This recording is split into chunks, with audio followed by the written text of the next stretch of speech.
اگر سدھر جاؤ گے کفن بھی میلا نہیں ہوگا.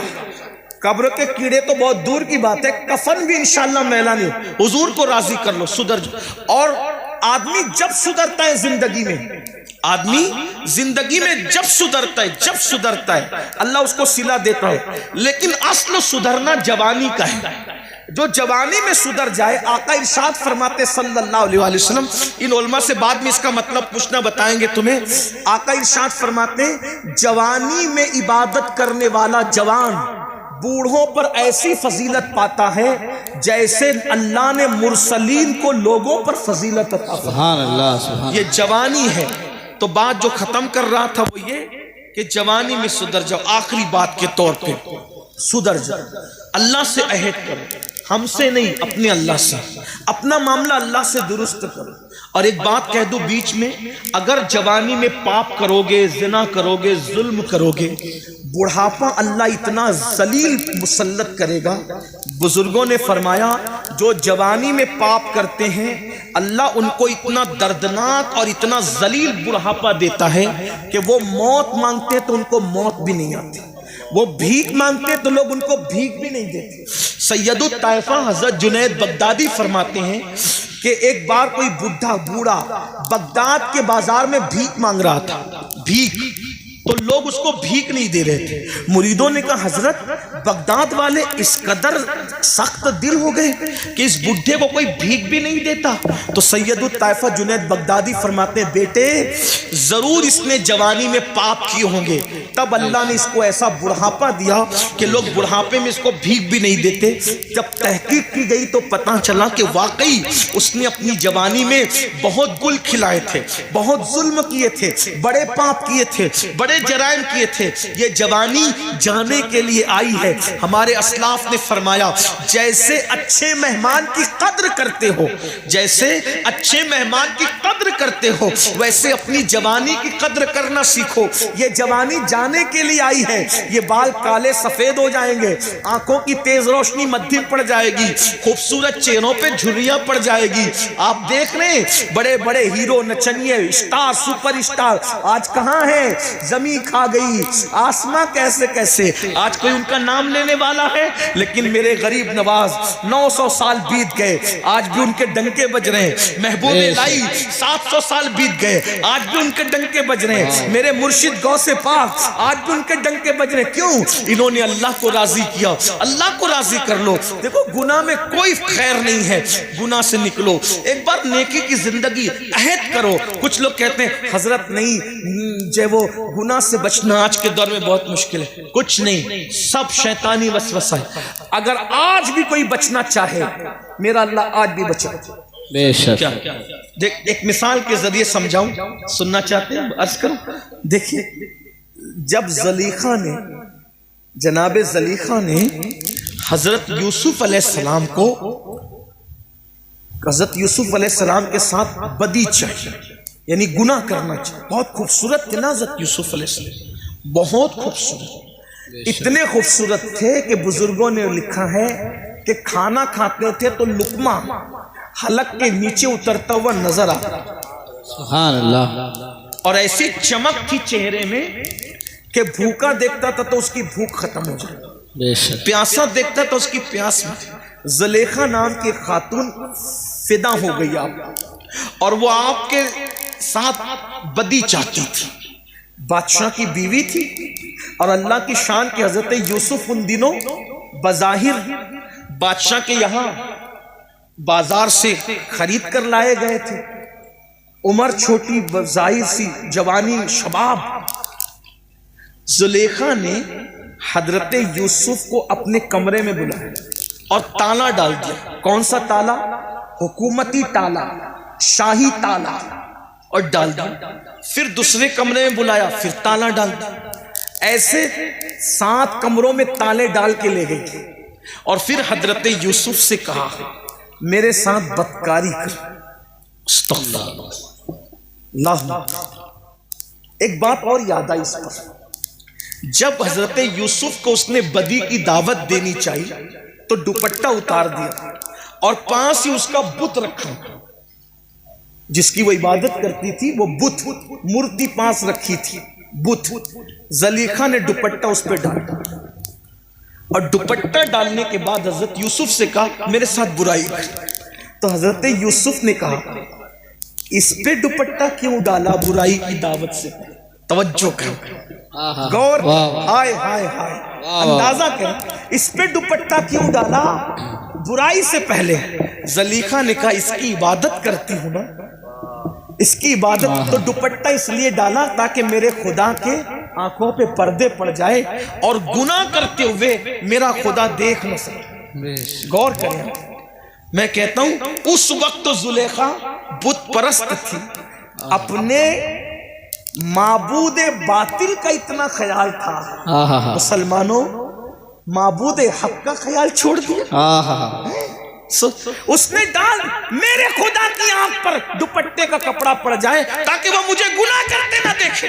تو حضرت یوسف نے کہا جب باطل خدا کا یہ خیال تجھے ہے تو پھر وہ سچا خدا، تیرے خدا کی آنکھیں دوپٹے سے چھپ سکتی ہے، میرے خدا کو کوئی دوپٹہ نہیں چھپا سکتا، وہ تو سب کو دیکھتا ہے۔ اور اس کے بعد جناب یوسف بھاگے، آپ اس کی طرف سے بھاگے، اس گناہ کی طرف سے، چونکہ معصوم تھے، صدیق تھے، نبی کی اولاد تھے، خود بھی نبی تھے، اللہ اکبر، جیسے رک کر کے آپ نے اس کی طرف سے بھاگنا شروع کیا۔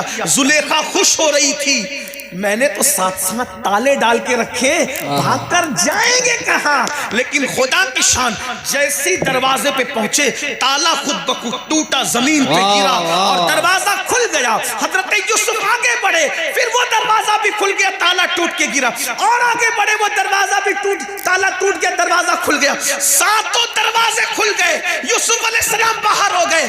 قدرت بتا رہی ہے اگر بچنا چاہو گے تالے پڑے رہیں گے تو بھی ہم توڑ کے دروازے کھول کے ہم تمہیں بچا لیا کریں۔ سبحان اللہ، سبحان اللہ، کوئی سائیں نہیں، راہ دکھائے کسے راہ روے منزل ہی نہیں۔ اگر بچنا چاہو گے تو آج بھی بچ سکتے ہو، آؤ، اللہ پاک سنبھالنے والا، وہ فرماتا ہے والذین جاہدوا فینا لنہدینہم سبلنا، جو ہماری راہ میں کوشش کرتے ہیں ہم ان کے لیے راستے پیدا کر دیتے ہیں۔ جو آخری بات دس کرنے چلا تھا، توبہ کر لو، اللہ بدل دے گا، بہت بڑا انسان بنا دے گا۔ اور ایک بات یہ بھی کہوں، صوفیہ کہتے ہیں جو لوگ زنا کرتے ہیں اللہ ان کو اس طرح کی سزا بھی دیتا ہے دنیا میں، آخرت میں تو بہت سزا ہے، دنیا میں بہت سزا ہے، لیکن ایک سزا ہے، اللہ ان کے گھر میں عیبی لنگڑے لولے بچے پیدا کر دیتا ہے۔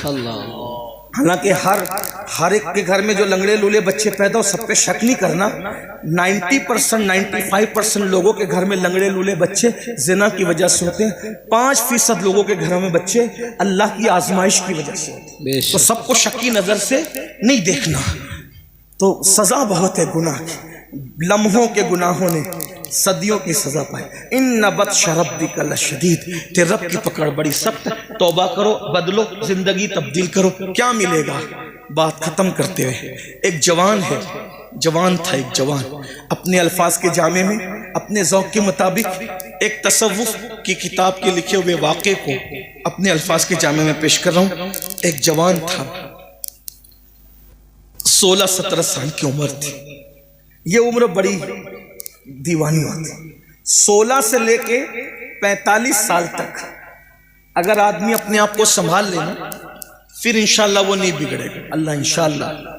حالانکہ اللہ بس من یہدہ اللہ فلا مضل لہ ومن یضللہ فلا ہادی لہ، اللہ جسے ہدایت دے اسے کوئی گمراہ نہیں کر سکتا، اور اللہ جسے گمراہ کر دے اس کو کوئی ہدایت نہیں۔ جب تک کہ ایمان پہ خاتمہ نہ ہو آدمی کو تو بے فکر رہنا ہی نہیں چاہیے، ایمان پہ خاتمہ ہوگا اس دن ہم کامیاب ہوں، دونوں پیر جنت میں پہنچ جائیں گے۔ 16-17 سال کی عمر، بڑی رنگین عمر، بڑی لاؤبالی پن، ایک جوان ہے، ان کو نہیں کہہ رہا ہوں لیکن بات میں نے سمجھانے کے لیے، 16-17 سال کا جوان، اس کا نام عبداللہ نام ہے، بڑے نیک باپ کا بیٹا۔ اچانک ایک خوبصورت لڑکی پہ نظر پڑ گئی، حسن پہ نظر پڑی، دل شیدائی ہو گیا، فریفتہ ہو گیا۔ لڑکی سے کہا لڑکی تو کتنی خوبصورت ہے، کیا تم مجھ سے ملے گی، ملنے آئے گی، تم مجھ سے ملاقات کرے، کچھ باتیں کرنی تھی؟ لڑکی نے کہا ہاں ملوں گی، رات میں آنا ملیں گے۔ اچھا ٹھیک ہے۔ اب مرد موم کی طرح ہوتا ہے، عورت آگ کی طرح ہوتا ہے، یہ حادثات ہوتے رہتے ہیں۔ اللہ جسے بچا لے وہی بچ سکتا ہے، اللہ بچائے تو بچ سکتا ہے، ورنہ اپنے بس کی بات ہے۔ اور جو بچ رہے انہیں شکر کرنا چاہیے، اللہ تو نے بچایا، میری کوئی ہوشیاری نہیں، میری کوئی میں کچھ نہیں، تو بچائے تو بس اللہ ہی اللہ۔ لڑکی نے وہ بہت نیک تھی لیکن بچنے کے لیے کہہ گئی ٹھیک ہے رات کو ملیں گے۔ یہ عبداللہ نام کا جوان اس لڑکی سے ملنے شام کا انتظار کرنے لگا، اور جیسی شام ہوئی دریائے دجلہ کے کناروں میں جیسے ہی سورج نے اپنا چہرہ چھپایا اور بغداد پر جیسے ہی شام کی سرخی رات کی سیاہی میں بدلنے لگی، یہ جلدی جلدی چل کر اس لڑکی کے گھر کے سامنے کھڑے ہو گئے۔ عبداللہ کھڑے رہے، اب آئے گی، اب آئے گی، اب آئے گی، اب آئے گی، حتیٰ کہ پوری رات گزر گئی۔ وہ لڑکی نے نہ آنا تھا نہ وہ آئی۔ اس دور کی لڑکیاں بڑی پارسا، اللہ آج بھی پارسائی دی، اور آج بھی الحمدللہ مسلمانوں کی بیٹیاں بہت پارسا ہیں۔ میں تو کہتا ہوں کسی کی ماں میں اتنی پارسائی نہیں ہے جتنا محمد رسول اللہ کی امت کی بیٹیوں میں اللہ نے پارسائی دی۔ سبحان اللہ، الحمدللہ آج بھی بڑی پرہیزگاریاں ہیں۔ اللہ مزید اس کو دوام عطا فرمائے، مزید ماحول میں تقدس عطا۔ میری گزارش ہے آپ سے، ہو سکے تو سیریلوں کا ماحول اپنے گھر سے ختم کیجیے، بچیوں کو سمجھائیے۔ ہو سکے تو فلموں کا ماحول اپنے گھر سے، بہت زہریلے ہیں آج کل کی فلمیں تو کل کی بھی زہریلی تھی لیکن اتنی نہیں تھی، آج بہت گندگی ہے۔ یہ بہت سلو پوائزن کے طور پر ہمارے معاشرے کو برباد کر۔ بیٹیاں مجھے معاف کر دیں میری بہنیں، میں اکثر کہتا ہوں اگر بیٹی 5 لاکھ کا زیور مانگے 1 سیکنڈ میں دلا دینا، لیکن 50,000 کا موبائل مانگے اسمارٹ موبائل مت دلانا۔ لوگ مجھے کہتے ہیں کہ یہ کیسی بہکاوے کی بات کرتا ہے، پرانے دور کی بات۔ میں کہتا ہوں ہمیں جو نام دے دو دے دو، دنیا کو ترقی کرنا ہے آگے جائیں، ہمیں ترقی کرنا ہے ہم پیچھے جائیں گے گنبد خضرا کے مکین کے قدموں میں۔ ہماری ترقی کل بھی ان کے قدموں میں تھی، آج بھی ان کے قدموں میں، انشاءاللہ قیامت تک ان کے قدم، ہم انہی کے قدم کو تلاش کریں۔ جدھر تیرا نقش قدم دیکھتے ہیں، جدھر تیرا نقش قدم دیکھتے ہیں، خیابہ خیابہ حرم دیکھتے ہیں۔ واہ واہ سبحان اللہ، ہم تو ادھر ہی، ہماری توجہ ادھر ہی ہے۔ ارے نقش قدم تو بہت بڑی چیز ہے، تصور نقش قدم بھی ہمیں دنیا سے بیگانہ ہے۔ تو لڑکی سے وہ پاک باز لڑکی تھی، پاک، اور اس نے نہ آنا تھا نہ وہ آئی۔ کھڑے کھڑے عبداللہ کی پوری رات گزر گئی اور وہ نہ آئی تو اچانک بغداد کی مسجد کے میناروں سے اذان کی آواز بلند ہوئی۔ عبداللہ کو ایک جھٹکا لگا، شاٹ لگا، عبداللہ عشاء کی اذان ہو گئی، وہ لڑکی آئی نہیں، اتنا ٹائم گزر گیا۔ لیکن جب مؤذن نے کہا الصلاۃ خیر من النوم تو عبداللہ کو احساس ہوا عبداللہ عشاء کی اذان نہیں ہو رہی ہے، یہ تو فجر کی اذان ہے۔ میں پوری رات کھڑا رہا ایک لڑکی کے لیے، ایک لڑکی کے لیے میں پوری رات کھڑا، ایک لڑکی کے لیے، ایک کیڑے پڑنے والا، فنا ہونے والا، زوال پانے والے حسن کے لیے، سفید چمڑی کے لیے 2 3 10 20 سال میں جس کا حسن ڈھل جائے گا، اس حسن کے لیے پوری رات کھڑا رہا۔ اور حسن پیدا کرنے والے کے لیے میں نے کبھی کوئی ٹائم ہی نہیں نکالا۔ ارے اس ظالم کے لیے رات گزارنے کی بجائے اگر میں رات اپنے اللہ کے لیے گزارتا تو مجھے کیا انعام عطا کرتا۔ بس دل ٹوٹا، شکستہ دل لے کر عبداللہ وہاں سے مسجد کی طرف گئے اور جانے کے بعد خوب روئے، معاف کر دے تجھ سے بہت دور چلا گیا تھا، معاف کر دے تجھے معاف کرنا بہت پسند ہے، دور چلا گیا تھا جلدی تیرے قریب آ گیا۔ بس ایک ہی دن کی تو بات ہے، کوئی لڑکی ملی تھی، اس سے پیار ہوا تھا، اس کے لیے رات گزار دی، توبہ کرتے معاف کر دے۔ بہت روئے، گڑ گڑائے، نماز پڑھی، نماز سے فارغ ہوئے، جب سورج بلند ہوا اشراق پڑی، چاشت پڑی، چاشت پڑنے کے بعد روتے ہوئے، چہرے پہ داڑھی بھی نہ نکلی تھی، 16-17 سال کی عمر قریب تھی، بس مسجد سے باہر نکلے تو کیا دیکھا؟ سر پہ بادل سایہ کر رہا ہے۔ بڑے میاں نے کہا اے لڑکے، اے جوان، تو کتنا خوش قسمت ہے، تیرے سر پہ بادل سایہ کرتا ہے۔ عبداللہ نے کہا بابا رات کیسے گزری یہ تو ہم جانتے ہیں، ہمارے کیا مقبولیت اور ہم کیا کہ بادل ہمارے سروں پہ سایہ کریں۔ نہ بابا، یہ تو آپ کے سر پہ، آپ بزرگ ہیں۔ جب دونوں کے راستے جدا ہوئے تو بات عیاں ہو گئی، بڑے میاں الگ، یہ جوان الگ۔ تو بڑے میاں کے سر پہ سایہ نہ تھا بادل کا، اس جوان کے سر پہ تھا۔ عبداللہ رو پڑے، کیا توبہ کی، رات اس کے چکر میں گزاری تو پردے ڈال کے چھپا دیا، اور توبہ کی تو کیا عزت بخشی کہ سر پہ بادل کا سایہ کر کے سب کو بتا رہا ہے کہ یہ میرا محبوب ہے۔ آج سے تیرا در نہیں چھوڑوں گا، آج سے تیرا در نہیں چھوڑوں گا، آج سے تیرا گھر نہیں چھوڑوں گا، آج کے بعد ہر رات تیرے لیے وقف ہے، تیرے لیے عبادت ہے، تیرے لیے رونا ہے، تیرے لیے پیار کی سوگات، سب کچھ تیرے لیے ہے۔ اور عبداللہ نے پھر سوچا ابھی تو ابتدائی عمر ہے، جوانی ہے، چلو جب توبہ کر لی، سدھر گئے تو عالم بنتے، پڑھتے لکھتے کچھ بنتے۔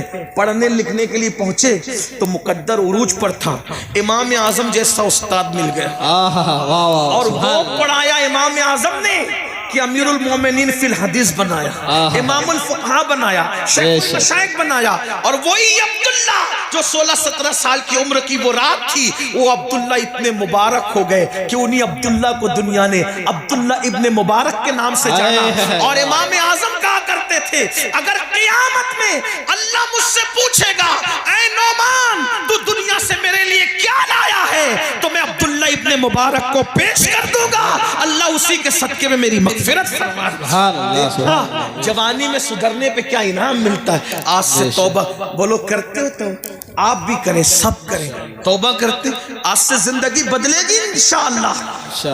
مسجد بھر دو گے نا انشاءاللہ، نماز کی پابندی کرو گے نا انشاءاللہ، کرو گے، شادی کے خرافات سے بچو گے انشاءاللہ۔ کتنے جوان ہیں جو آج سے عہد کرتے ہیں کہ انشاءاللہ ہر گندگی سے توبہ۔ سبحان اللہ، ماشاءاللہ۔ آئیے سب مل کے اللہ کی بارگاہ میں میرے ساتھ مل کے تو کریں استغفر اللہ، استغفر اللہ، استغفر اللہ، استغفر اللہ ربی من کل ذنب واتوب الیہ وما علینا